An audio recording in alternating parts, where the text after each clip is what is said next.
head coach of the Saginaw Spirit, Chris Lazary. Any questions? Chris, I'm going to start. I asked you the question yesterday about your goaltenders. Seems like you made the decision.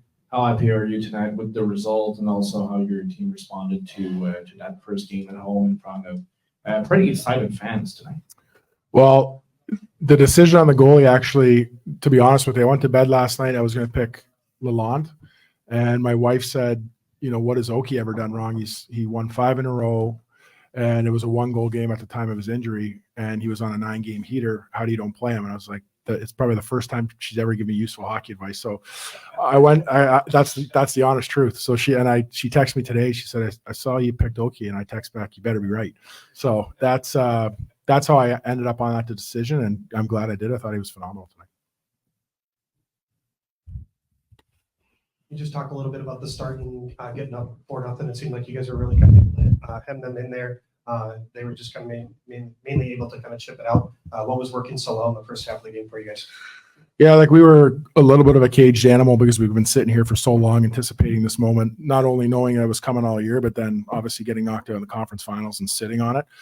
And then we had a lot of, we watched Moose Jaw a lot of videos. So for the last few weeks, we've been kind of sitting on exactly what they're going to do. I thought we started well, and then I thought, and it's hard for the Western League team. They got the time change coming in. It's a real tough game for them. I think their first game of the tournament, I think that benefited us early, and then they kind of stacked that one line together and they got going, and they're a lethal team, man. They're good. Like you could see they were good on tape, but when you see them live, it's impressive.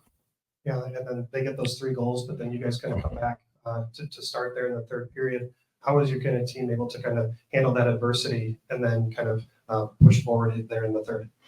Yeah, we've been through a lot of chaotic situations throughout the year, especially through the playoff run that we were on. There was a lot of intense situations. I thought, they did a good job making it 4-3. And I told our guys, if you've ever been on the other side of it and you're coming back like that, the most deflating thing in the world is when the other team gets the next goal, pull back by 2. So I thought we did a good job in the intermission, our leadership group, just taking over and keeping our guys calm and just, hey, it's a 1-goal game still for us. Go out and do what we were doing for the first half of the game. Dig in a little bit on our battles and be a little bit smarter with our puck touches. And we found a way early to get the goal. I think it settled us back down, and then we were able to get back into our rhythm. As a coach, kind of in that second intermission there, what's kind of your feeling when you need to say something, when you let your guys say something when it is plus 4-0, now it's 4-3? What's kind of your feel as a coach when you know that?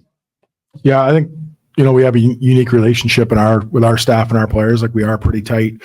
It is a real tight family, so we can dig in a bit, but there was no panic in our group. We just looked at one clip where we wanted to do a better job on our second quick, and we wanted to do a better job being connected to the puck, and we wanted to do a better job when they do pinch down, making sure that we're low and slow and stopping below pucks. We showed that clip just to say it's so easy to tighten up some of the stuff, and then at the end of the day, the same thing we just said, it was a 1-goal game for us. It's all about getting the next goal. It's still 4-3. There's no panic.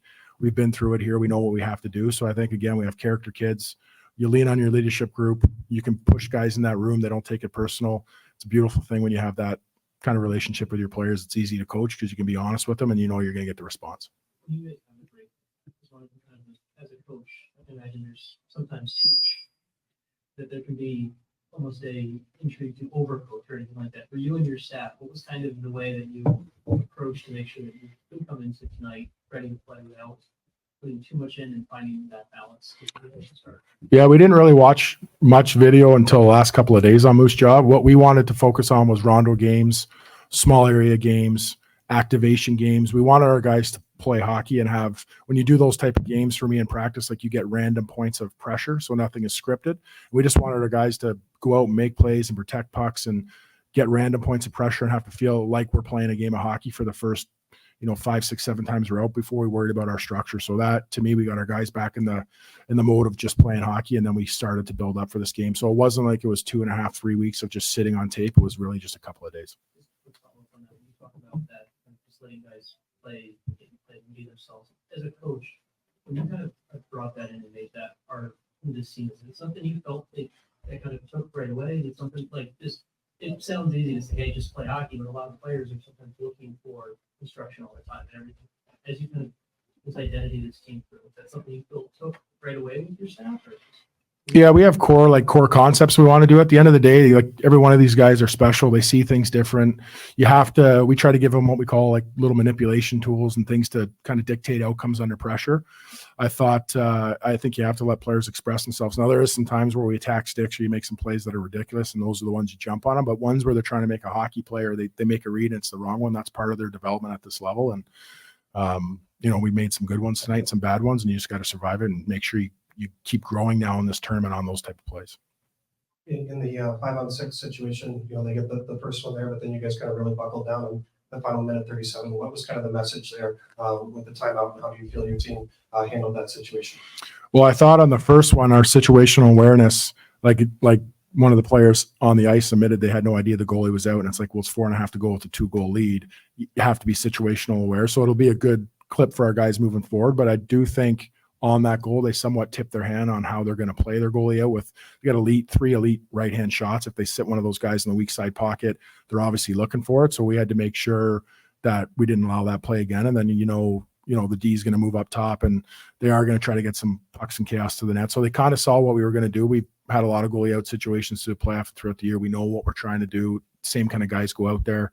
Thought we did a good job digging in. And I thought we did a real good job when there was pucks that we call in the graveyard that are trapped up kind of blue line wall area. I thought we did a good job underneath the puck with pressure. So when they push it down the wall, we were able to get our exits. I thought we did a good job there. Chris, we know you're coming in as the host team. We know you have a good team, and now you've beaten one champion in the CHL this season. So do you think this win against Moose Jaw sends a message to the other two champions? No, I don't. I think look at Kamloops, they did the same thing last year, right? I think they won opening night and they were one of the first teams out, and our guys were quick to remind themselves of that in the room. But no, like these guys are going to want another crack, and the other two teams are champions. Like there's no fear in any of these teams, just like us. We don't fear anybody. To us, the next team that's going to get it's Drummondville. That's the team we want to go after next, and that's the next champion for us that we got to keep earning our way in this tournament. We're the only team that has nothing to show for. We're here because we're the host, but our plan is to make sure at the end of it, everybody knows how good this group is.